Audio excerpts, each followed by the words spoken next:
This noble jump is to test the readiness of UK forces in a concept that would see us deploying across Europe at speed with capability to be able to react to any form of aggressor.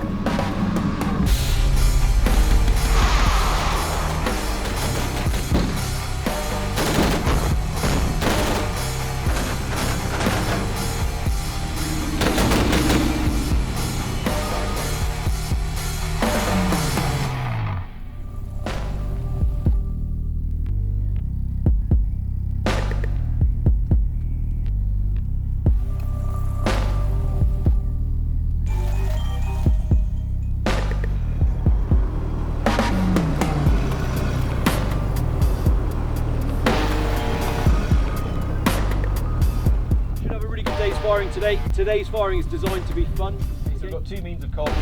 That's going to be the primary, my phone's going to be the secondary if required.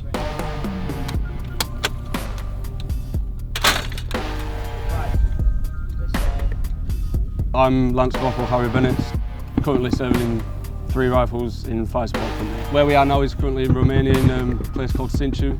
So currently on this range we've got 3 jackals lined up in 3 different positions. 1 jackal's firing heavy machine guns, we've got 1 jackal firing 2 GPMGs and 1 firing a grenade machine gun. And that's just to basically get all the lads hands-on with weapon systems that some may not have fired recently.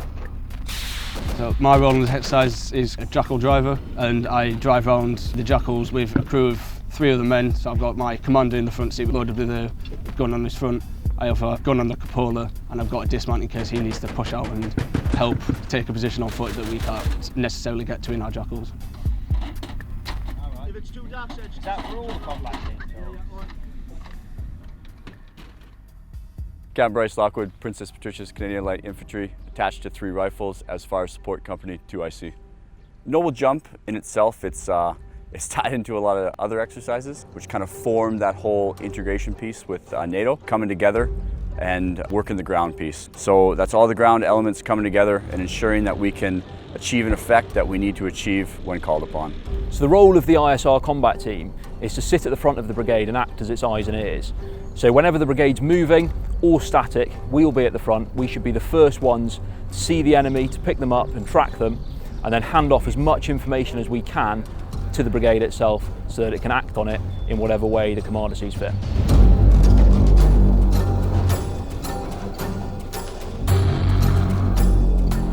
We can be completely flexible. 1 minute we can be on a recce screen, and the next minute we could be receiving orders to go and conduct a raid. Certainly not losing our dismount skills. We're still there to essentially dismount, close in and kill the enemy.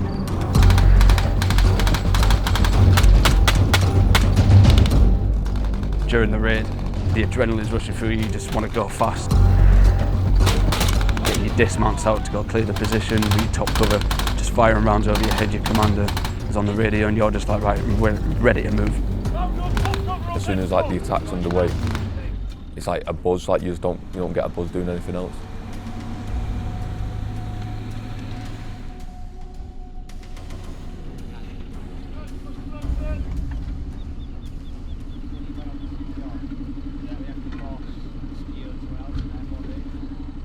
COVID affected work quite a bit last year. We were still training, we were still going out and doing stuff. We weren't really working as much.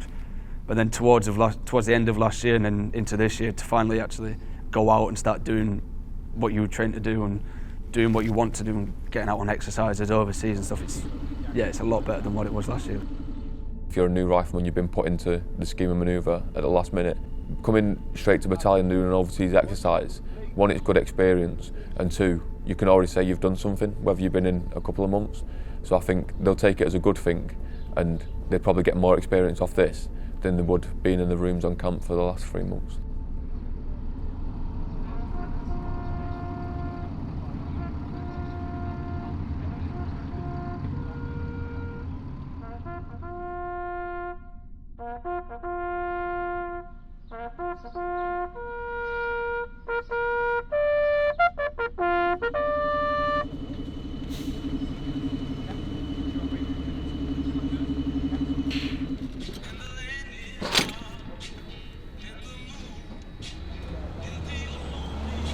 I definitely think you can take a lot from other nations, especially the way they do things and the way they conduct themselves.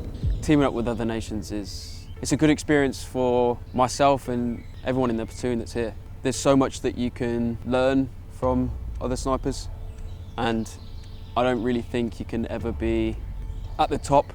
You're always learning. Being fresh into the sniping world, for me, it's a whole new ball game. It's just learning.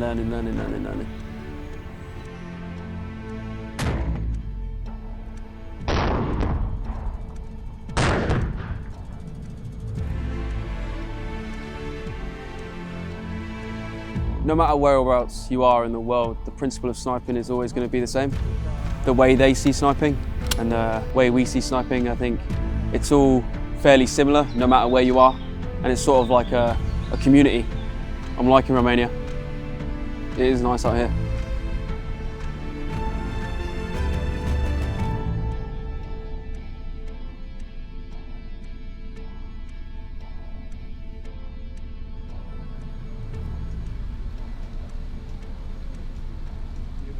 So I woke up 03 in the morning, come outside, soaked, absolutely like smashing it down with rain, come out, got in the jackals. We waited for the Romanians to jump on the TCVs and then move out from the area and go out to where the artillery line was, and met the Romanians out there. They told us what was going on, what kit they were going to use, which was the howitzer.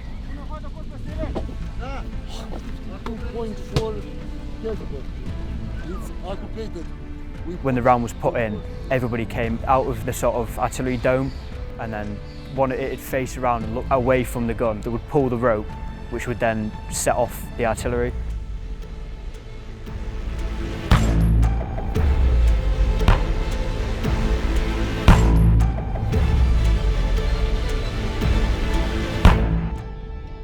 It's good to see the capabilities of other armies as well as know the capability of ours at the same time.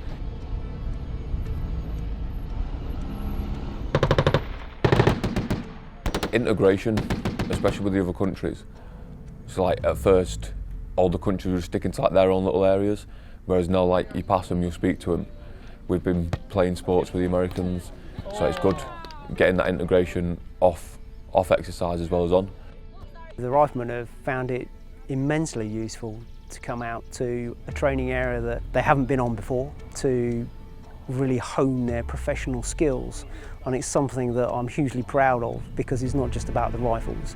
This is about all those enablers and supporters that allow us to do the training that we do. And without them, this exercise would not happen. So everybody is getting the competitive edge for professional soldiering.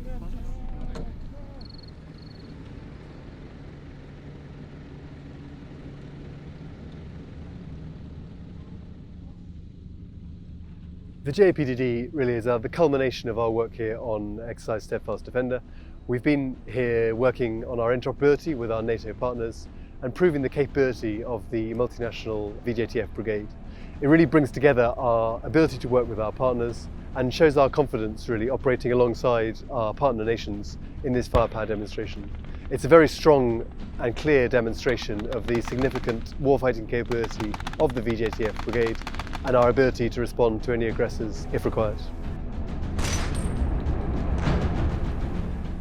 This is like the kind of experience you only get through the army, you won't get it anywhere else.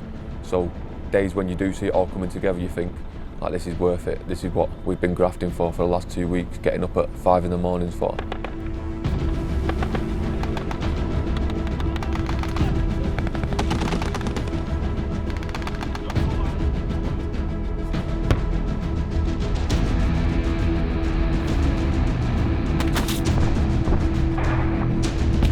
As everybody knows, NATO is a collective of friendly military nations. So with that, it's an agreement amongst NATO partners that if one goes to war, all go to war. And the key to VJTF making it very high readiness is that that reaction has to be fast.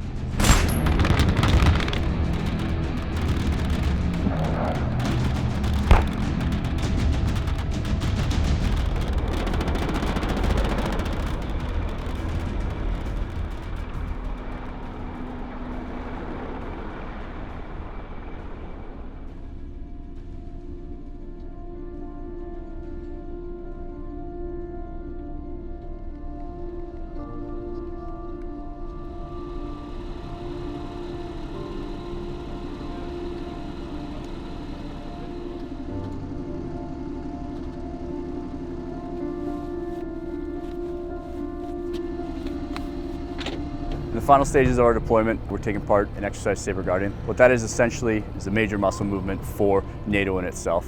What it sees is 2 brigades conducting a forward passage of lines through our already established defensive position. So that takes a lot of coordination at higher levels and also on the ground to ensure that they're able to move through our already established positions, maintain that initiative, and move on the offensive to destroy enemy in depth.